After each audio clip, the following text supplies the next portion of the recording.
മഹാഭാരതത്തിലെ അതിശക്തനായ യോദ്ധാവാണ് ഭീമൻ. കുന്തി ദേവിക്ക് വായുദേവനിൽ ജനിച്ച മകനാണ് ഭീമൻ.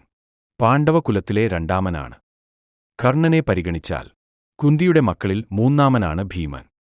തന്റെ സഹോദരങ്ങളെ അപേക്ഷിച്ച് വലിപ്പത്തിലും ശക്തിയിലും ഒന്നാമനായിരുന്ന ഭീമൻ മൂന്നു ലോകങ്ങളിലും ഭൂമി, പാതാളം, സ്വർഗം ഏറ്റവും ശക്തനായി കരുതപ്പെട്ടിരുന്നു.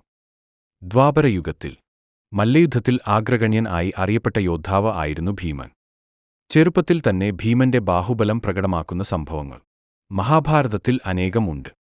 വനവാസം കാലത്തു ഹിഡുംബൻ, ഭഗൻ, കിർമീരൻ തുടങ്ങിയ രക്ഷസന്മാരും കീചകൻ എന്ന സൂതവംശത്തിൽ പെട്ട സൈന്യാധിപനും ഭീമനാൽ മല്ലയുദ്ധത്തിൽ വധിക്കപ്പെട്ട പ്രമുഖരിൽ ചിലർ മാത്രമാണ്. മഗധയിലെ രാജാവായ ജരാസന്ധനെ ദ്വന്ദ്വയുദ്ധത്തിൽ തോൽപ്പിച്ച് കൊലപ്പെടുത്തിയ ഭീമൻ തന്റെ സഹോദരർക്ക് രാജസൂയ യജ്ഞത്തിൽ പങ്കെടുക്കുവാനുള്ള അനുവാദം നേടി. കൈകൾ ഉപയോഗിച്ച് ദ്വന്ദ്വയുദ്ധം ചെയ്യുന്നതായിരുന്നു ഭീമൻ ഇഷ്ടം. ആനകളെ തന്റെ കൈപ്പത്തികൊണ്ട് അടിച്ച് കൊല്ലുവാൻ ശക്തനായിരുന്നു ഭീമൻ. തറയിൽ ചാടി ഭൂമികുലുക്കം ഉണ്ടാക്കുവാൻ മാത്രം ശക്തനായിരുന്നു എന്ന് ഇതിഹാസം പറയുന്നു. ഒരു സേനയെ മുഴുവൻ ഒറ്റയ്ക്ക് നേരിടുവാനുള്ള കഴിവുള്ളവനായതുകൊണ്ട് പലപ്പോഴും ഭീമനെ ഭീമസേനൻ എന്നു വിളിച്ചിരുന്നു. കർണാടകത്തിലും മഹാരാഷ്ട്രയിലുമായി ഒഴുകുന്ന ഭീമനദിക്ക് ആ പേരുവന്നത് ഭീമനിൽ നിന്നാണ്. അരക്കില്ലത്തിൽ നിന്നും ചെറിയച്ഛനായ വിതുരരുടെ സഹായത്തോടെ രക്ഷപ്പെട്ട പാണ്ഡവരെ ഭീമൻ തന്റെ എല്ലാ സുഖങ്ങളും ത്യജിച്ച് സേവിച്ചു. ആ കാലത്ത് ഹിഡിംബ വനത്തിലെത്തിയ പാണ്ഡവരെ കണ്ടുപിടിക്കുന്നതിനായി രാക്ഷസനായ ഹിഡിംബൻ സഹോദരിയായ ഹിഡിംബിയെ നിയോഗിച്ചു. മാതാവിനും സഹോദരന്മാർക്കും രക്ഷകനായി കാവലിരുന്നിരുന്ന ഭീമന്റെ ശരീരസൗന്ദര്യം ഹിഡിംബിയെ ആകർഷിച്ചു.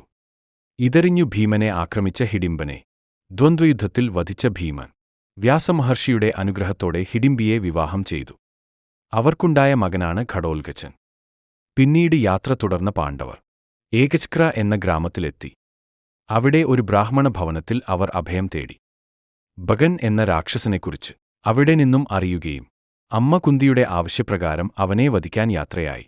ഗ്രാമത്തിൽ നിന്നും ശേഖരിച്ച ഭക്ഷണവുമായി ഭഗന്റെ വാസസ്ഥലത്തെത്തിയ ഭീമൻ ഭക്ഷണം മുഴുവൻ കഴിച്ചു.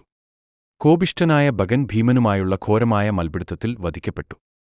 ആയിടക്കു ഒരു സഞ്ചാരി ബ്രാഹ്മണനിൽ നിന്ന് ദ്രൗപദിയുടെ സ്വയംവര വാർത്തയറിഞ്ഞ പാണ്ഡവർ ദ്രുപദരാജധാനിയിലേക്ക് യാത്ര തിരിച്ചു. അവിടെ വെച്ച് അർജുനൻ വില്ലു കുലച്ചു ദ്രൗപദിയെ പാണിഗ്രഹണം ചെയ്തു.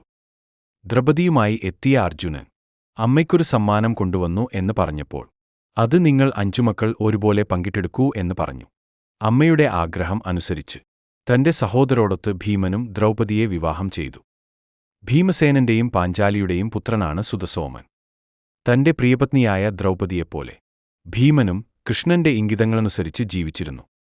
കുട്ടിക്കാലം മുതൽക്കേ പോരാടുവാൻ ഇഷ്ടപ്പെട്ട ഭീമൻ കുരുക്ഷേത്ര യുദ്ധത്തിന് ഏതാനും നാൾ മുൻപുവരെ യുദ്ധത്തിനിറങ്ങുവാൻ വിമുഖനായിരുന്നു. ലക്ഷങ്ങൾ ഈ യുദ്ധത്തിൽ കൊല്ലപ്പെടുമെന്ന തിരിച്ചറിവായിരുന്നു ഇതിനു കാരണം. കുരുക്ഷേത്ര യുദ്ധത്തിൽ ഭീമൻ ഒറ്റയ്ക്ക് 6 അക്ഷൗഹിണിപ്പടകളെ വകവരുത്തി എന്നാണ് ഇതിഹാസം. പൊതുവെ ബഹുമാനിതനെങ്കിലും ഭീമൻ പലപ്പോഴും മുൻകോപത്തോടെ പെരുമാറിയിരുന്നു. തന്റെ ശക്തിയിൽ അല്പം അഹങ്കരിച്ചിരുന്ന ഭീമനെ എളിമയുടെ വിൽ അദ്ദേഹത്തിന്റെ ആത്മസഹോദരനായ ഹനുമാൻ പഠിപ്പിക്കുന്ന കഥയാണ് കല്യാണസൗഗന്ധികം. തന്റെ സഹോദരരും ദ്രൗപദിയുമൊത്ത് ഭീമൻ അവസാന നാളുകൾ കഴിച്ചുകൂട്ടി. വൈകുണ്ഠത്തിലേക്കുള്ള അവസാന യാത്രയിൽ ഭീമനായിരുന്നു അവസാനം വീണുമരിച്ചത്. യുധിഷ്ഠിരൻ മാത്രമേ ഈ യാത്ര പൂർത്തിയാക്കിയുള്ളൂ എന്നാണ് ഐതിഹ്യം.